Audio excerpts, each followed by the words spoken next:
When we talk about mastering the mind, we're not talking about control in the sense of force. We're talking about understanding how the brain works so we can engage with it more effectively, so we can think better, feel better, and ultimately live better. And that requires a commitment to understanding both the biology and the behavior of the human nervous system. Because whether you're looking to improve your focus, regulate your emotions, or increase your resilience, the starting point is always the same: your brain. Now, the human brain is not designed for happiness or success in the way most people think. It's designed for survival. It's designed to scan the environment, detect threats, and predict outcomes. So, left on autopilot, it will prioritize what's urgent over what's important. It'll seek comfort over growth, and it will repeat patterns that feel familiar, even if they're not serving you.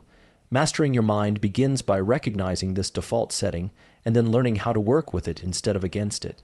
One of the first principles to understand is neuroplasticity, that is, the brain's ability to change itself based on experience. For decades, it was believed that the brain stops developing after a certain age. But we now know that's not true. Your brain is changing all the time. The question is, are you directing that change, or is it happening haphazardly? Because every thought you think, every action you repeat, every emotion you indulge is laying down neural circuitry. The more you repeat it, the stronger the connection becomes. This is how habits, both good and bad, are formed. If you want to think better, you need to become intentional about what you expose your brain to. Because your brain is a prediction machine, it builds models based on past experiences and uses those models to guide future behavior. So if you're constantly feeding it negative information, chaotic environments, or unhealthy conversations, you're reinforcing circuitry that will make it harder to experience peace, clarity, and purpose. This isn't philosophy, this is biology. There are actionable ways to begin rewiring your brain, and they all start with attention. Attention is the gatekeeper of neuroplasticity. Whatever you focus on gets encoded more deeply. Which means one of the simplest and most powerful tools you can use to upgrade your thinking is deliberate focus, and focus is trainable. When you sit down to do something hard and your mind wanders, the act of noticing that and bringing it back, that's not a failure, that's the rep. That's the brain being trained. Over time, this leads to stronger prefrontal networks, better impulse control, and deeper cognitive resources. But focus is also energy dependent. You cannot expect your brain to perform optimally if your body is not supporting it. Sleep, nutrition, movement, these are not secondary, they are foundational. For example, sleep isn't just rest. It's where your brain consolidates memory, clears waste, and resets emotional balance. You could read 100 books on mindset, but if you're chronically sleep deprived, your brain literally cannot integrate that knowledge in a meaningful way, and it goes beyond sleep. Movement, particularly aerobic exercise, increases brain-derived neurotrophic factor, or BDNF, a molecule that's like fertilizer for your neurons. It supports learning, emotional regulation, and even protects against cognitive decline. Movement isn't just for the body, it's for the brain. Breathwork is another entry point. When you deliberately control your breathing, especially with longer exhales, you activate your parasympathetic nervous system, which helps regulate stress. This isn't mystical, it's anatomical. The vagus nerve, which is involved in parasympathetic regulation, responds directly to your breath. So if you're in a heightened state, panic, overwhelm, frustration, one of the fastest ways to regain cognitive control is to change your breathing. That gives you access to the rational part of your brain again, and from there, you can make better decisions. Now let's talk about internal dialogue. The way you speak to yourself has a biochemical consequence. Every thought you entertain generates a cascade of neurochemicals. If you're constantly telling yourself you're not good enough, that nothing will work out, your brain doesn't interpret that as metaphor, it interprets it as threat. That activates the limbic system, increases cortisol, narrows your focus, and reinforces a stress-based narrative. But when you challenge those thoughts, when you create new language, new interpretations, you start to break that cycle. Cognitive reframing is not about pretending things are better than they are. It's about generating alternative interpretations that allow for action, resilience, and clarity. This brings us to stress. Stress is not inherently bad. In fact, a certain level of stress is necessary for growth. The key is not to eliminate stress, but to regulate it. There's a concept known as hormesis, small, intermittent doses of stress that actually make the system stronger. Cold exposure, intermittent fasting, high-intensity training, these are all forms of hormetic stress. But even psychological stress can be hormetic if it's followed by recovery. The problem isn't that we experience stress. It's that we never come down from it. We stay in sympathetic overdrive that burns out the system. Mastering your mind means learning to move between stress and recovery with intentionality. Another essential factor in mastering the mind is the regulation of dopamine. Dopamine is not just about pleasure, it's about motivation, effort, and anticipation. When dopamine is well regulated, you feel energized, focused, and driven. When it's dysregulated, usually from overstimulation, you feel apathetic, tired, and directionless. If you're constantly chasing dopamine through quick hits, social media, junk food, compulsive behaviors, you deplete the system. One of the most effective ways to restore dopamine balance is to engage in effort-based rewards.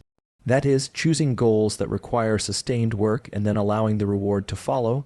This trains your brain to find pleasure in the process, not just the outcome, and that leads to identity.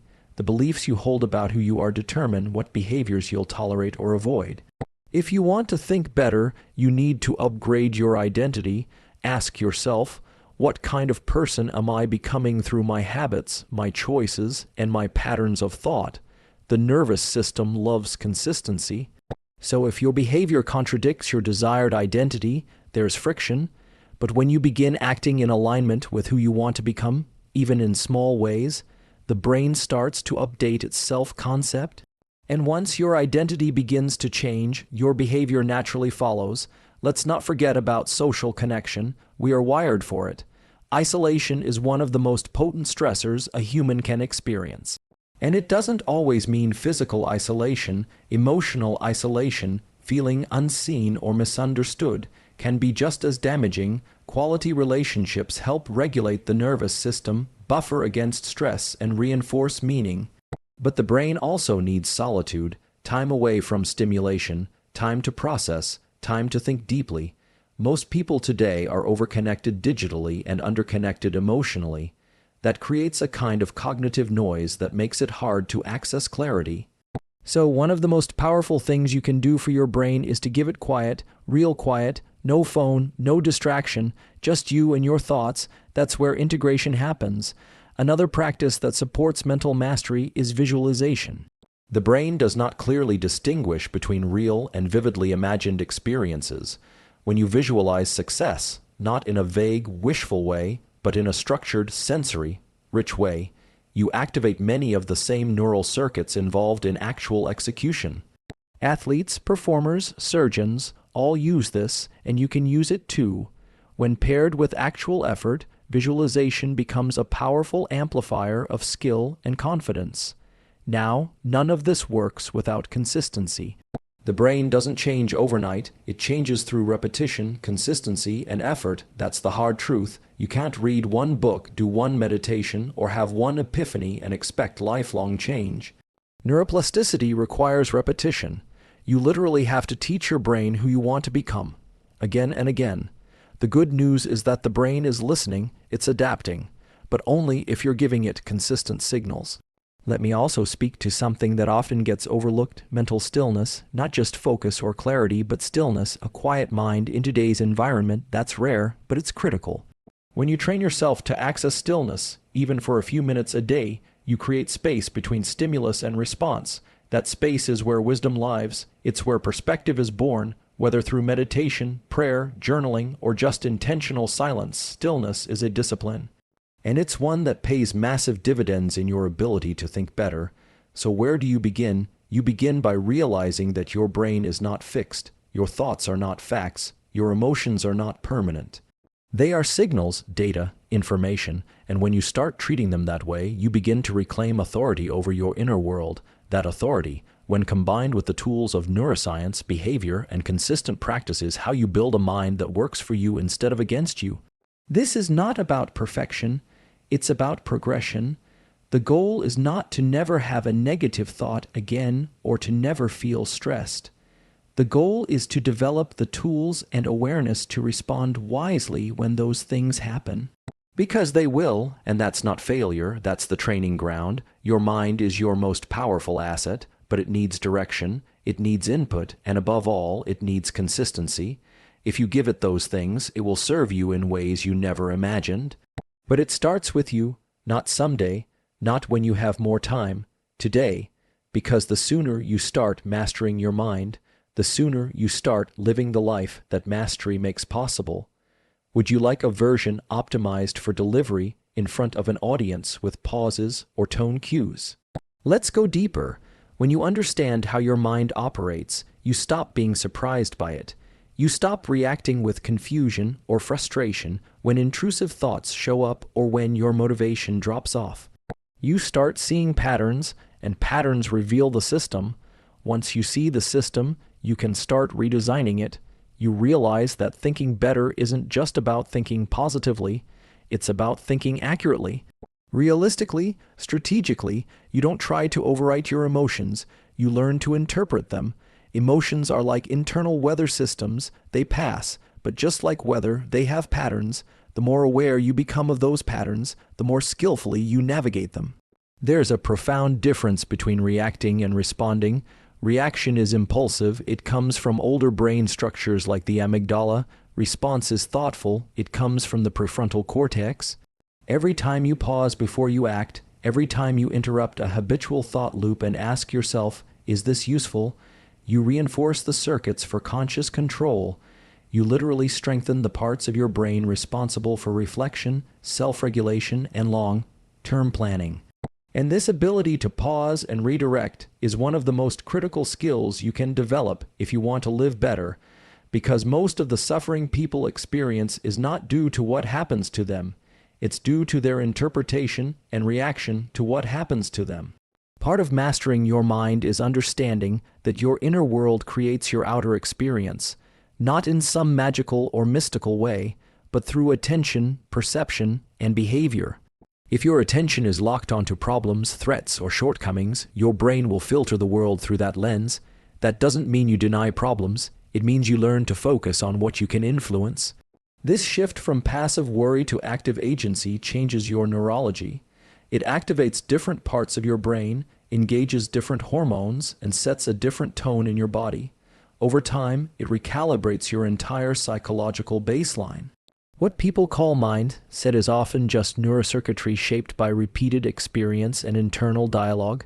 When you practice courage, even in small moments, you fire the same neural pathways involved in large-scale bravery. When you practice gratitude, you light up circuits related to social bonding, stress relief, and optimism. These aren't vague ideas.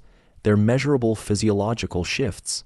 You're not trying to force a better life through willpower alone. You're shaping your biology to make better living feel natural. Let's talk about memory, because the way you remember things influences your future decisions. Most people don't realize memory is not a perfect recording of what happened. It's a reconstruction based on current emotions, past beliefs, and stored fragments. Every time you recall a memory, your brain rewires it slightly based on your current state. This means your memories are malleable, they evolve, and if you carry around painful or limiting narratives from the past, you can challenge them, you can revisit them with new understanding, you can reshape them, not to deny what happened, but to redefine what it means for who you are now. That's how healing happens, not just through time, but through deliberate reinterpretation. Your brain also needs novelty. Novel experiences drive dopamine, activate learning centers, and open up new possibilities. When you stay in the same routines, interact with the same people, and consume the same content, your brain downshifts. It starts to predict instead of engage. Novelty doesn't mean chaos, it means variation. Taking a different route, learning a new skill, engaging with someone outside your usual circle, These small shifts spark new activity in your brain's neurocircuitry and help prevent stagnation. There is also immense value in understanding time perception. The brain experiences time subjectively. When you're present, focused, and emotionally engaged, time feels rich and expansive. When you're distracted, stressed, or emotionally flatlined, time collapses. Days blur together, you feel disconnected. One of the most powerful ways to live better is to deliberately enrich your time by increasing presence. That might mean tasking instead of multitasking. It might mean immersing yourself in meaningful conversations without checking your phone. It might mean fully tasting your meal, noticing your environment, or giving your full attention to someone else's story. Presence is a form of neural investment. It deepens memory, emotion, and connection. Let's not forget internal conflict. Most people think the goal is to eliminate it, but actually, it's a sign of cognitive awareness. Conflict arises when two competing values, goals, or parts of your identity are pulling in different directions. Rather than suppressing that, you can use it as data. You can map it. Ask yourself, what is each part of me trying to protect or achieve? You'll often find that even your most self-sabotaging behaviors have roots in safety, control, or fear. When you bring these parts into conscious awareness, you can begin integrating them instead of fighting them. And integration is a hallmark of mental mastery. One of the fastest ways to accelerate mental clarity is to ask better questions. The brain is wired to answer whatever you ask it. If you ask, "Why am I such a failure?" your brain will serve up evidence. But if you ask, "What can I learn from this?" or "What's one action I can take to move forward?" now you're activating solution-oriented circuits. Question quality determines thought quality, so upgrade your questions. Train yourself to ask questions that move you toward clarity, action, and purpose. And speaking of purpose, that's another massive lever in mastering the mind. Humans are meaning-seeking creatures. When you have a sense of purpose, your brain organizes differently. You become more resilient to stress, more focused in chaos, more willing to endure discomfort. Purpose doesn't mean you need some grand life mission. It can be as simple as contributing, growing, learning, helping. The key is that it's meaningful to you. That meaning acts like a compass. It aligns your attention, energizes your system, and helps you make decisions that are coherent with who you want to become. Another subtle but powerful tool is self-observation. Developing what psychologists call metacognition, the ability to think about your thinking. When you create just a little bit of space between yourself and your thoughts, you gain leverage. You become the observer rather than the puppet. That means you can see when you're spiraling, when you're stuck, when you're reacting instead of responding. And from that vantage point, you can change course. You don't have to believe every thought you think. You don't have to obey every emotion that shows up. You can acknowledge, examine, and then decide. That brings us to decision making. Most people assume that decisions come from logic alone, but in truth, every decision you make is filtered through emotional systems. Even when you think you're being completely rational, your brain is using emotional tags from past experiences to guide your judgment. This means emotional regulation is critical to smart decision making. If you're emotionally dysregulated, your decision making will suffer, even if you're highly intelligent. This is why high performers invest so much time into mental fitness, not just to feel good, but to think clearly and act wisely under pressure. Discipline often gets framed as self-denial, but really it's freedom. When you master your impulses, you create space to choose the life you actually want. Discipline isn't about being rigid, it's about being reliable. You become someone your nervous system can trust, and that creates internal safety, a crucial ingredient for higher-order thinking, creativity, and long-term fulfillment. When your system is in chaos, all your energy goes toward survival. When your system is stable, that energy can be redirected toward growth, learning, and contribution. Let's also acknowledge that environment shapes mind. Your brain is in constant interaction with its surroundings. What you see, hear, smell, and touch influences your emotional state and cognitive function. If your environment is cluttered, loud, chaotic, or filled with distraction, your mind will mirror that. But if you create an environment that supports clarity, calm, and focus, your brain will respond accordingly. Mastering the mind also means mastering the space around you. It's not indulgent, it's strategic. And finally, humility. True mental mastery is not about knowing everything. It's about remaining open, open to feedback, open to correction, open to change. The most adaptable minds are not the ones with the most information. They are the ones most willing to update their model of the world. Intellectual humility keeps your brain plastic. It protects you from cognitive rigidity, which is the enemy of growth. When you become too sure of your world view, you stop learning. But when you stay curious, even about your own mind, you unlock deeper layers of wisdom. You are not stuck, you are not broken, you are not defined by your past, you are adaptable, you are neuroplastic, and with the right input, repeated consistently, you can train your brain to think more clearly, feel more deeply, and live more fully. Would you like a PDF version of this speech or an audio-ready script format for recording or stage delivery? So in the end, mastering your mind isn't a one-time decision. It's a daily practice. It's not about perfection, but progression. Each thought you redirect, each reaction you pause, each moment you bring yourself back into awareness. That's the work. That's where transformation lives. Because when you learn how to think better, deliberately, strategically, and consciously, you start to feel better. And when you feel better, you show up better, you connect more deeply, you choose more wisely, you create more freely, your outer world starts reflecting the clarity and strength of your inner world. This is how you live better, not by controlling every detail of life, but by mastering the mind that meets each moment. That's where your power is, and it always has been.